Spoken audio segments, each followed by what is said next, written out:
ولتعلم المرأة التي تتجرأ على الخلع وعلى الطلاق أنها متهددة بوعيد عظيم في الدنيا وفي الآخرة. النبي صلى الله عليه وسلم وش قال على المختلعات؟ قال المختلعات هن المنافقات. منافقة ما عندهاش إيمان، تريد الفساد، تريد هدم بيتها، سفيهة. طيب الحديث الثاني أشد عليها، يقول صلى الله عليه وسلم أيما امرأة طلبت الطلاق من زوجها من غير ما بأس، ما عندهاش حجة شرعية، قال زوجي كان يصلي راهو تارك الصلاة ونصحناه وصبرنا عليه وغضبت في دارنا باش يتوب ما تابش، طلبت الطلاق لها ذلك بعد اتخاذ الأسباب.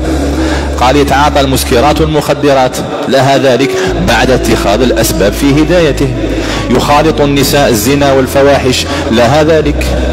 يتعامل معاملات محرمة لها ذلك سبب شرعي. يضربها صباح مساء بندرها لها ذلك، لكن ما كان سبب تبان لها هكذا طلاق لأنه اختها حرشتها على راجلها، ولا صاحبتها حرشتها على راجلها، ولا يماها، ولا شي، وتروحي لفرنسا وديري لاخر وتزوجي بقاوري ويتهلا فيك وتعيشي لافي وديري جنسية. يقول النبي صلى الله عليه وسلم أيما امرأة طلبت الطلاق من زوجها من غير ما بأس فحرام عليها رائحة الجنة. الريحة تاع الجنة ما تشمهاش. أمر عظيم، لأن هذا الطلاق يفسد المجتمع، فلا بد تكون قوانين صارمة، لابد هذه القوانين الموجودة الآن تراجع، لأن نسب الطلاق عالية جدا. روحوا شوفوا المحاكم كلها طلاق، حتى هذوك القضاة اللي حاكمين طلاق ما قدروش، خلاص راسهم وجعهم.